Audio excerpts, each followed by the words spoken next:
예, 오늘 본문 우리 사도행전 17장 우리 10절에서 15절 말씀을 중심으로 간절한 마음으로 말씀을 받는 사람들이라는 제목으로 우리 함께 은혜를 나누길 원합니다.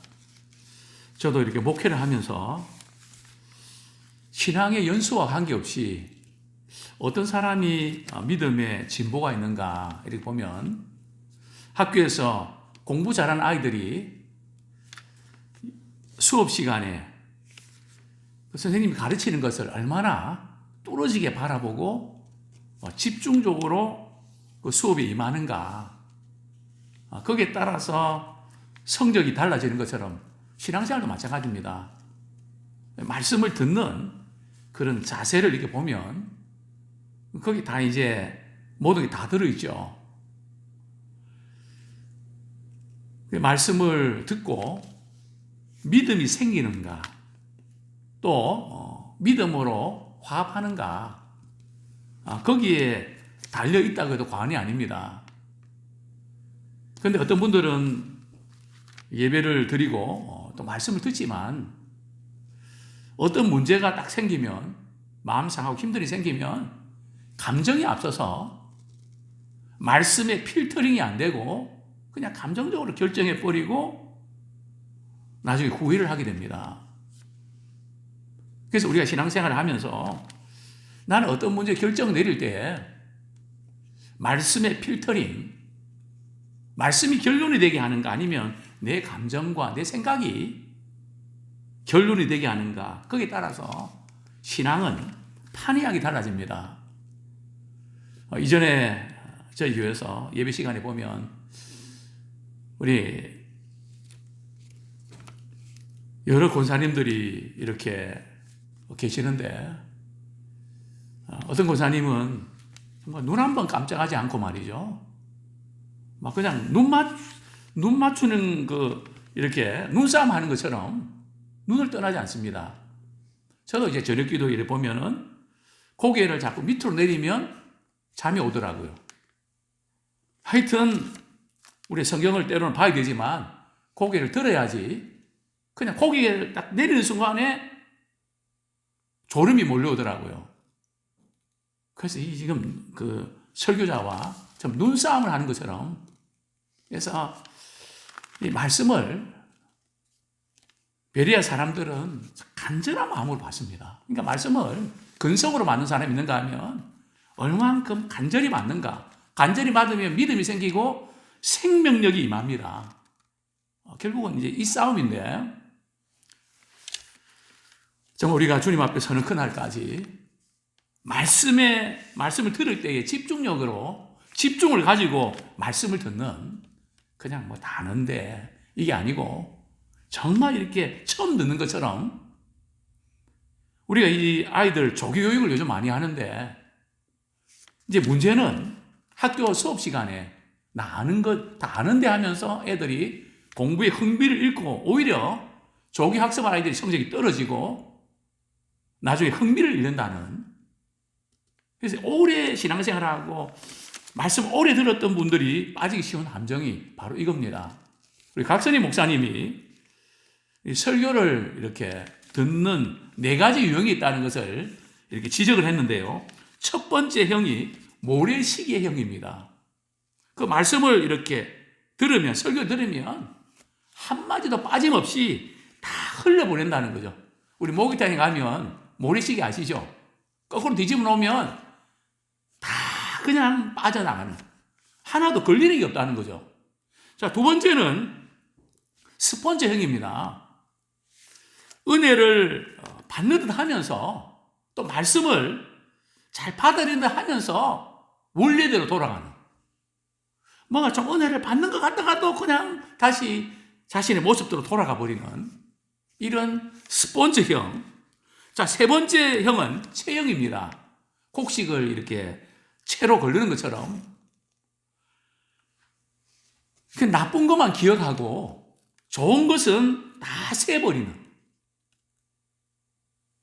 그냥 목사님이 내들으라고 말씀을 했다고 그러면서 그냥 크게 시험 들어버리는, 그 말씀의 내용이 무엇인지는 상관없이 그냥 내들으라고 설교했다고. 그 나쁜 것만 딱 기억에 남고 다 흘려버리면 정말 신앙이 자라기는커녕 오히려 더 악해집니다. 그래서 우리가 말씀을 들을 때에 듣고 믿음이 생기지 않고 또 말씀에 순종하지 아니하면 마음이 점점 완악해집니다. 마음이 굳어집니다. 이제 네 번째 형은 정미기 형입니다. 좋은 말씀만 기억하고 껍질이나 안 좋은 것은 다 그렇게 내보내는 정미기 쌀 이렇게 알고 골라내는 것처럼 그런 형이 있습니다. 우리는 정말 정미기 형이 되어서 말씀에 좋은 것만 기억에 남고 흡수하는 우리가 되기를 소원합니다. 자, 오늘 본문에서 베레아 사람은 어떤 형일까요? 자, 먼저 우리 10절 말씀, 우리 사도행전 17장 10절 말씀을 보겠습니다. 밤에 형제들이 곧 바울과 실라를 베레아로 보내니 그들이 이르러 유대인의 회당에 들어가니라. 지금 어디서 밤을 맞게 되는 겁니까? 데살로니가에서. 이제 밤에 바울과 실라를 이렇게 베레아로 보냅니다. 왜요? 데살로니가에서 이제 야손을 잡고 막 선동하고 이래서 나중에 보석금을 주고 석방을 하는데 조건부입니다.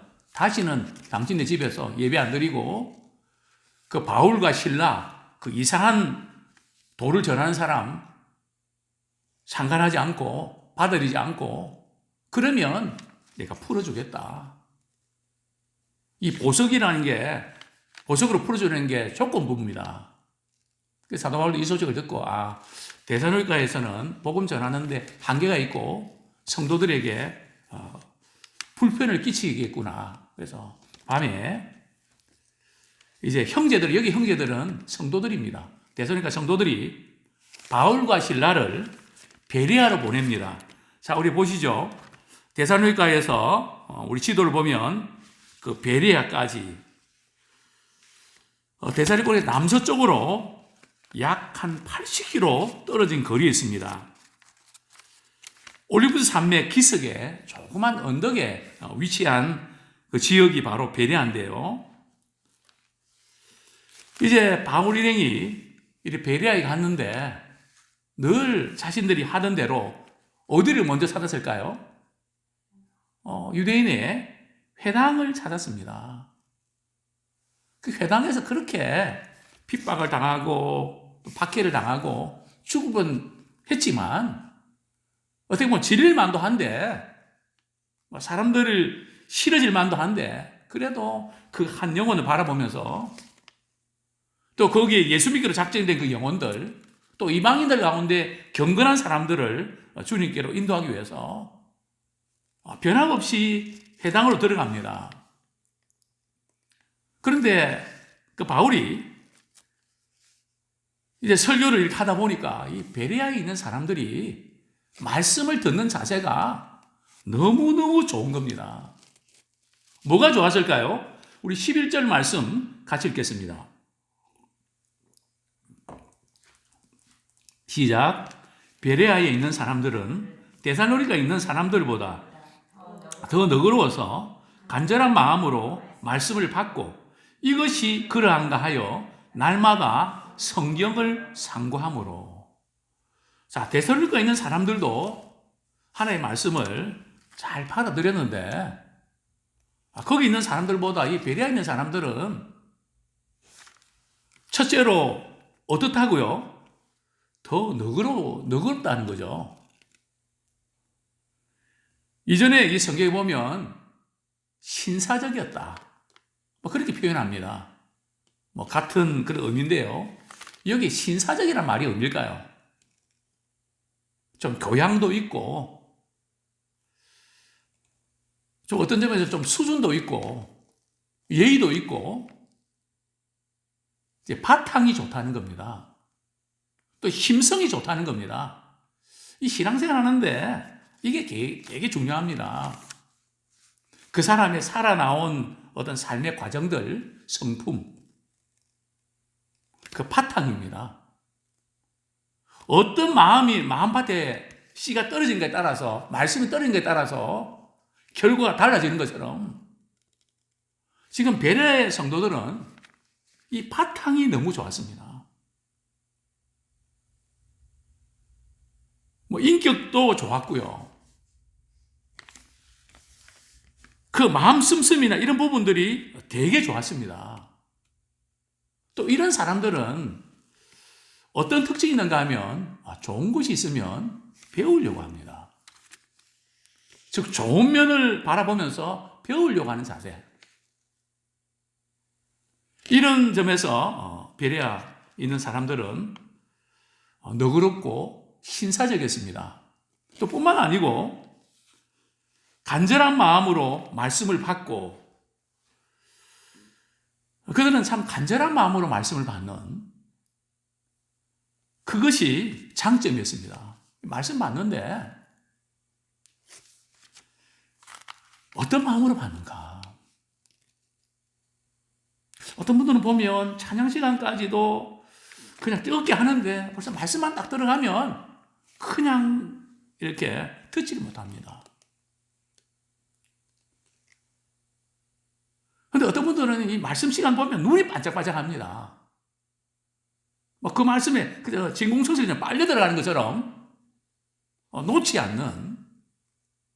중요한 것은 그 말씀을 간절한 마음으로 받으면 어떤 말씀이든 은혜가 됩니다.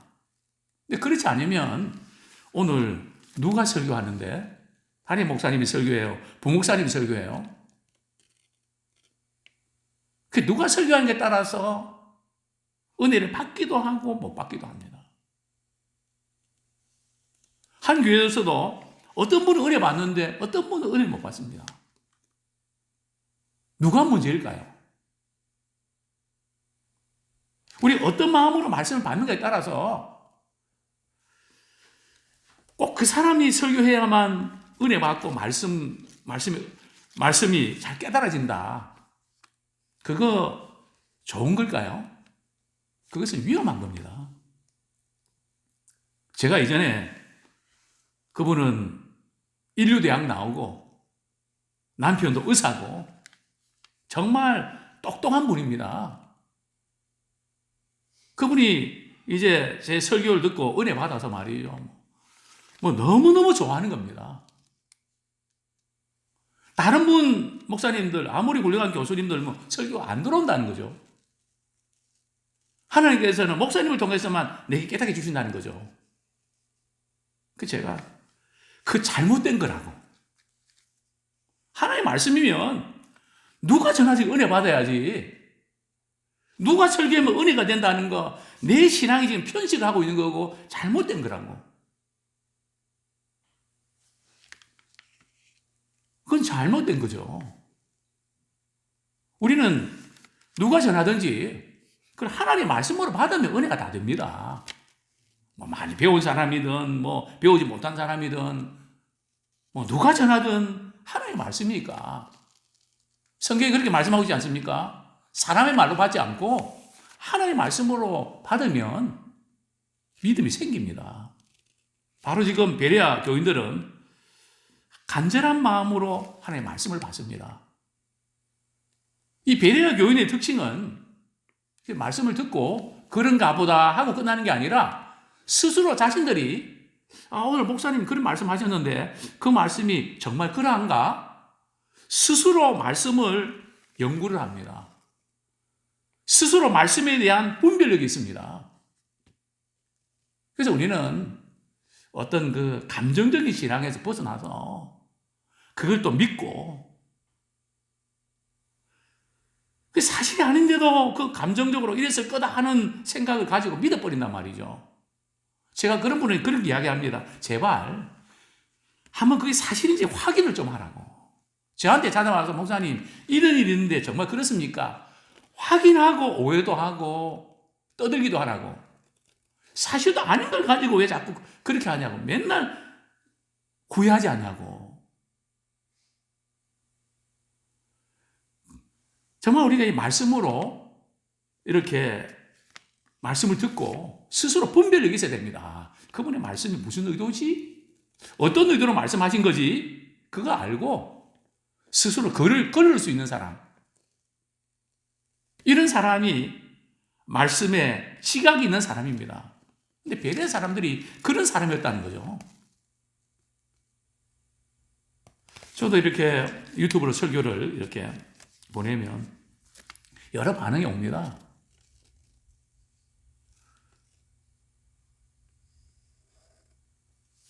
참 격려의 반응도 오고 또 그렇지 못한 그 반응도 있고 뭐 이런 여러 부류가 있는데요. 그것은 우리가 어떻게 받는가 따라 달라질 겁니다. 정말 우리가 어떤 마음으로 말씀을 받고 또 우리 개개인이 말씀에 대한 분별력이 있어야 됩니다. 그래서 우리가 과연 말씀이 그러한가? 그렇게 해서 우리가 분석하고 그래서 우리가 말씀 아닌 것은 걸러내고 말씀인 것은 순종하고 그런 믿음의 사람 되기 원합니다. 자, 이렇게 바울이 베레아에서 말씀을 가르칠 때에 이런 반응이 나타났죠. 12절 같이 읽겠습니다. 그 중에 믿는 사람이 많고 또 헬라의 기구인과 남자가 적지 아니하나. 자, 이렇게 말씀을 이렇게 전했는데 얼마나 그들이 말씀을 잘 받아들이는지. 이 설교 수준은 말씀을 받아들이는 분들의 듣는 데에 따라서 달라집니다. 어떤 분들은 예화 많이 들고 쉽게 구수하게 이렇게 전할 수도 있지만 어떤 분들은 말씀을 듣는 수준이 있어서 아주 깊이 있게 전하기도 합니다. 그것은 말씀을 듣는 대상에 따라서 수준이 달라지는 거죠. 오늘 본문에 보면 그 헬라의 기부인, 귀족층이고 아주 영향을 끼치는 정말 인테리한 계층들입니다. 그들이 그 말씀을 듣고 믿음이 생겼습니다. 그런 사람들이 많았다고 했습니다.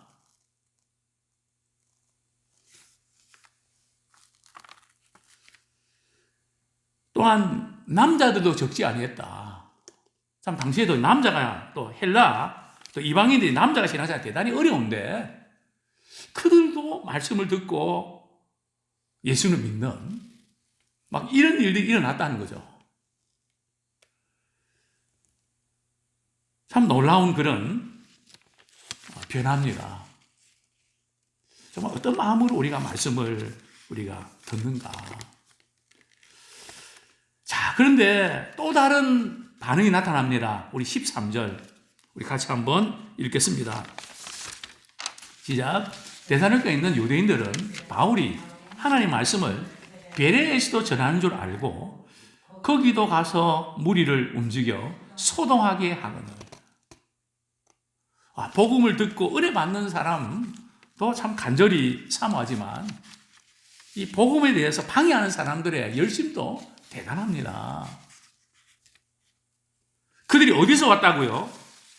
데살로니가에서 왔습니다. 약간 80km 떨어진 거리인데 바울이 베레아에서도 복음 전하는 소식을 듣고 그거 막아야 된다고, 그들 두면 안 된다고 그 80km를 걸어서 베레아에 와서 또 선동을 합니다.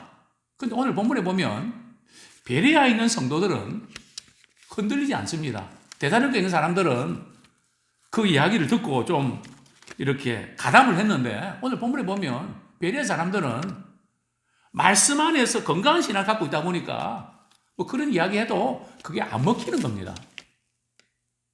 그래서 이 교회의 영적 상태를 보면 누가 무슨 이야기를 했으면 거기에 시험 들고 이러면 영적으로 굉장히 얕은 겁니다. 말씀 안에 분별하고 그런 부분에서 전혀 흔들리지 않는 그런 교회가 믿음의 수준이 있는 교회죠. 저는 우리 예람교회가 또 우리 말씀을 듣는 많은 교회가 그런 교회가 되길 원합니다. 정말 어린아이의 그런 변덕 부리고 그런 어떤 신앙, 어떻게 보면 신앙이라도 할 수 없죠. 신앙은 말씀을 가지고 감정을 다스리고 분별할 수 있는 사람입니다. 흔들리지 말아야 됩니다. 어떤 경우에도 말씀 안에서 걸릴 줄 알고 좋은 부분을 내 것으로 만들 수 있는 그런 우리가 되기 원합니다. 이제 14절에 보면 14절, 15절 말씀 읽고 말씀 맺겠습니다. 시작. 형제들이 곧 바울을 내보내어 바다까지 가게 하되 실라와 디모데는 아직 거기 머물더라. 바울을 인도하는 사람들이 그를 데리고 아덴까지 이르러 그에게서 실라와 디모데를 자기에게로 속히 오게 하라는 명령을 받고 떠나니라. 이제 여기 14절 형제들, 어디에 있는 형제들입니까? 베레아에 있는 성도들이 또 여기까지 와서 데살로니가 유대인들이 소동을 일으키니까 바울을 다른 곳으로 이렇게 몰래 보내죠. 바다까지 가서 어디까지 갑니까? 아덴까지 갑니다. 그건 480km 배를 타고 가는데요. 그러니까 뭐 그거 가지고 다투고 뭐 그러지 않고 그 말씀을 받아들이지 아니하면 그곳을 떠납니다. 그리고 말씀을 사모하는 곳으로 가게 되죠. 먼저 이제 바울이 먼저 떠나고요. 바울 실라와 디모데는 어디 있습니까? 아직 거기 머물다. 거기 어디죠? 베레아에 그대로 둡니다. 왜냐하면 베레아에서도 역할들이 있으니까 나중에 이제 실라와 디모데도 아덴으로 이렇게 오라고 하는 이렇게 바울의 지시를 이제 내리고 오게 되죠. 그렇습니다. 복음을 전하는 사람들의 발. 근데 반드시 복음을 듣고 은혜 받는 사람이 있는가 하면 또 그것을 방해하고 시험되는 사람 반드시 있다는 거죠. 우리 예수님 당시는 안 그랬던가요? 심지어 예수님을 잡아 죽이려까지 했는데요. 하나님의 아들이시고 표적과 능력, 그 두려워서 누가 감히 욕을 하고 멸시합니까?